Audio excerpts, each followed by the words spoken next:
je dois me glisser en dessous là. Headlock escape, c'est quoi? C'est, il vient me saisir la nuque ici. Ok. Vas-y, avance. Ok. Et là, ça serre fort. Recule un peu, s'il te plaît. Vas-y, attrape. Ça arrive si vous combattez avec des judokas, des lutteurs, des gens qui savent pas très bien se battre aussi, ou des gens qui savent se battre. C'est galère parce que les cervicales elles sont mises en danger. Et si vous ne savez pas comment sortir, c'est compliqué. Donc, et un combattant de Jiu-Jitsu, fin de ceinture blanche, il doit savoir.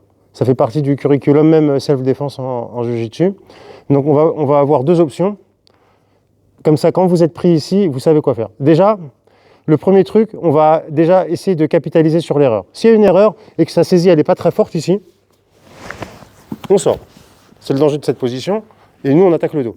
Si vous sentez que la saisie n'est pas forte et que vous pouvez libérer votre tête, vous libérez votre tête. Premier truc, avant de s'embarquer dans des trucs compliqués. Vous êtes là, vous sentez que la saisie elle n'est pas forte, vous poussez le coude, vous libérez votre tête. Et c'est pour ça que c'est une position dangereuse si on ne la fait pas bien. Mais par contre, il y a des mecs qui la font très très bien, ils savent vous mettre la pression, et là ça devient compliqué. Donc, la première chose, l'autre chose c'est de, regardez, naturellement je suis sur le côté. Si mon dos il est plat, ou si ça arrive que dans le combat je me suis retrouvé ici parce qu'il m'a mis une projection, ou je suis arrivé là, donc je vais batailler pour moi me mettre sur le côté. Regardez mes jambes, j'ai pas les jambes allongées, j'ai une jambe levée, une structure solide ici, d'accord? J'essaie d'avoir mes orteils contre le sol tout le temps. Mon bras gauche ici, il vient sur la gorge et je viens en support ici, ok? Pour le pousser ici. Là, je sors un peu mes hanches. Dès que je sens l'opportunité, je passe mon pied au-dessus de la tête et là, je pousse, ok? Une fois que j'ai poussé, je pars pas sur la clé de bras. Mon objectif, c'est juste de me relever. Je me mets sur mes genoux. Donc, je sors. Plus vous allez sortir, plus ce sera difficile pour lui de maintenir. Là, maintenant, c'est facile. Front kick. Je me mets sur mes genoux. Votre coude, ici, il doit être dans le sol. Il ne doit pas être pris. Ça veut dire il ne faut pas que votre coude soit pris sur sa jambe, par exemple. Mets ton genou sous. Voilà. Et tire là, comme ça. Voilà. Saisis, connecte tes mains. Voilà. Il faut que votre coude soit dans le sol pour pouvoir sortir. Ok.